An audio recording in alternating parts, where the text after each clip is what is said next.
any just maybe perhaps a few moments that really stick out on your mind as highlights from that period of time, regardless if it's HWA or NWF? Yeah. So, and this is somebody that you've worked with as well. For a stretch of time, Tracy Smothers was coming and working with us every week at HWA. And just getting to work with that guy, not only learn from him, but just the constant entertainment with that guy. And to be in the ring and look at the ring and know that I'm announcing Tracy Smothers, a guy I've always looked up to. And so getting to rub shoulder to shoulder with him in the locker room. And likewise in NWF, became friends with Abyss and worked with him, and became friends with SoCal. I mean, that's not bad at all. No. I remember in HWA too, the first time we did an internet pay-per-view, just the feeling,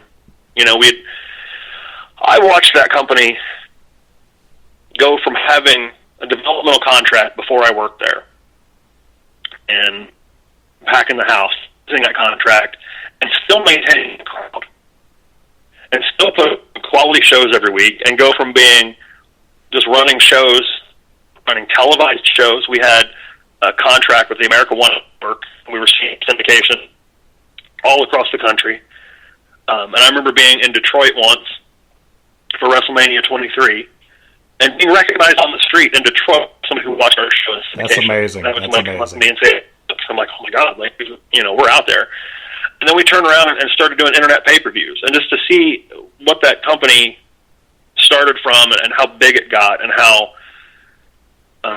important it was and still is to the history of wrestling around here is just, it's such a privilege to know that I was in there for the thick of it. I was in there for some of the biggest things that happened, and I saw a lot of great talent come through. By working for the HWA, I got to do shows where I, got to pick the brain and talk to Ricky Steamboat and Harley Race. I mean, it doesn't get any better than that.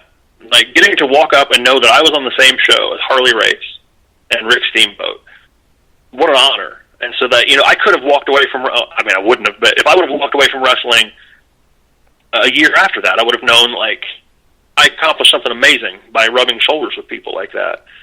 And the same was the case for the NWF. Because guys like Cody and Roger have established that respect, there's a lot of people out there in the business that still have that respect and will come back and work with them and work for them because they know it's quality. So it wasn't until I started branching out into the other indies that I saw how lucky I was, because just the professionalism, that's what stands out more than anything. It's the professionalism of both companies. There were a lot of great moments here and there. I saw a lot of amazing matches. I saw a lot of amazing moments. I met a lot of amazing people, but more than anything, just the professionalism that took place is what stands out. And it taught me how to conduct myself for the rest of my career. Well, most of it, and being someone that, I am certainly not afraid to travel and hit the road, and I'm on the independent wrestling scene. It is, even to this day, it is very much the Wild West, where you really, the quality and what you get is so all over the place. And, coming back to Cincinnati and, working with a Cody Hawk and seeing just how skilled and detailed he really is, it's an absolute treat. And in many regards, it's almost like a night off compared to, at times the chaotic nature of what you encounter when you're out there grinding away on the independents. For you, Hooks, very well respected announcer, commentator, you had carved that niche. But at some point, even though you carved that niche, at some point in time, you got the itch. And not the itch from Scandalous Women. No, that's another podcast altogether. We're talking about the itch to actually climb inside of the ring and wrestle. So walk me through the decision-making process of you deciding to put down the headset and the microphone, lace up a pair of boots, and actually step inside of a ring to become a full-fledged full-time competitor? Well, that was actually, from the time I was little, it's what I wanted to do. But by the time I moved to Ohio and got around to the Cincinnati area, I thought, maybe that ship has sailed. Maybe I'm too old, which is silly looking back because I wasn't. But I thought maybe, I'll just be happy with the broadcasting because it's what I've wanted to work in the business, and if this is how I'm going to do it, that's great. And I, not to brag, but I had a talent for it, and so I thought, well, happy doing just this. But I think deep down I knew I wasn't. And there was a couple times as an announcer I got beat up or smacked around, and it was, that kind of fueled that fire. Like, oh, that was kind of fun. That was kind of fun to be involved with that. So by working for different companies around the area, I became friends with two guys who are, to this, still brothers to me. Both of them retired from wrestling now, but Handsome Donnie Red and Brutal Bellman, Tom Bellman. And they, at the time that this happened, had a tag team called Brutally Handsome. And they kind of pulled me aside one time and they said, you're a really good talker. You're a good hype man. You know what you're doing. Why has nobody ever used you as a manager? I said, well, I don't know. And they're like, we're wanting to. Would you be willing to manage us?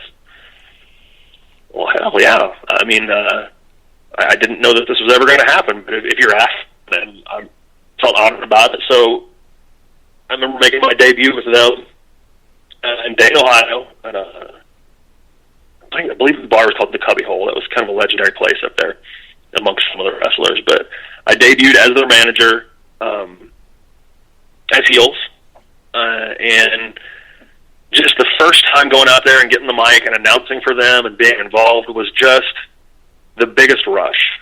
So we went on to be a pretty formidable group around this area.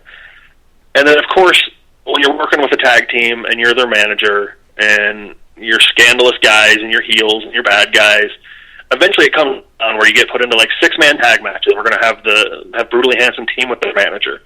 And so, and I'll be the first to say that, like, I went into that blind too, like, without really knowing what I was doing. I kind of just learned by osmosis at the time, like being around the business, and I had a healthy respect for it. So I got put into a few matches here and there, and I thought, man, this is what I should have been doing the whole time. So I was working with a company that I still work for called Legends of the Squared Circle. And I was managing Brutally Handsome there. And they had a hardcore belt. And at the time, I'd gone through kind of a personal journey where I'd gotten in better shape. I used to be, just through some bad circumstances with depression and being sedentary and some stuff going on in my life. I'd put on a lot of weight. I was terribly out of shape, and I decided I wanted to fix that. Okay, and so I kind of disappeared a little. I'm gonna interrupt you again because that was actually a major topic that I wanted to make sure that we talked about. Was like you didn't just lose a couple pounds, Hooks. Like, right. You dropped a substantial amount of weight between the time. Yeah. If anyone sees footage of you from when you did commentary as opposed to today being an active competitor, obviously you can see it's the same guy, but if you did not see your face and it was just your physique, I don't think many people would know it was the same human being because it's been that drastic. And it actually got worse during the time I was managing.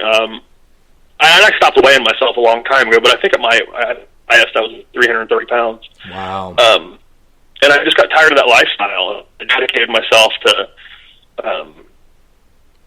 fixing that.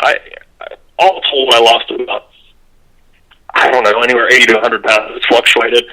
I just know I went from like 3X t-shirts to extra large, and went from like a size 46 waist to like a size 38.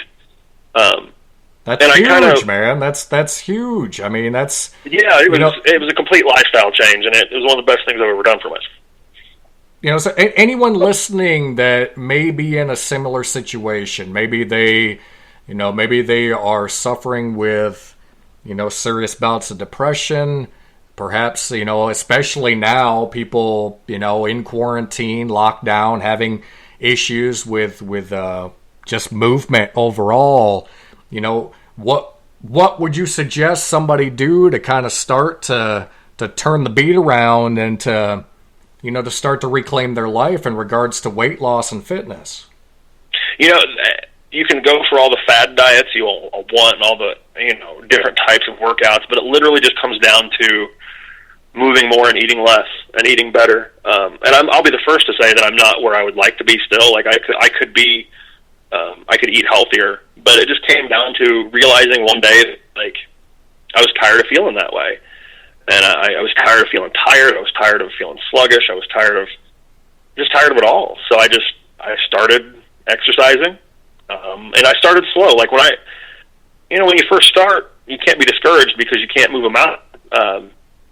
I never would have thought at that time that, I could go out and run 3 miles, because I could barely run for 3 seconds. But then you just keep going, and you have a goal and set in mind.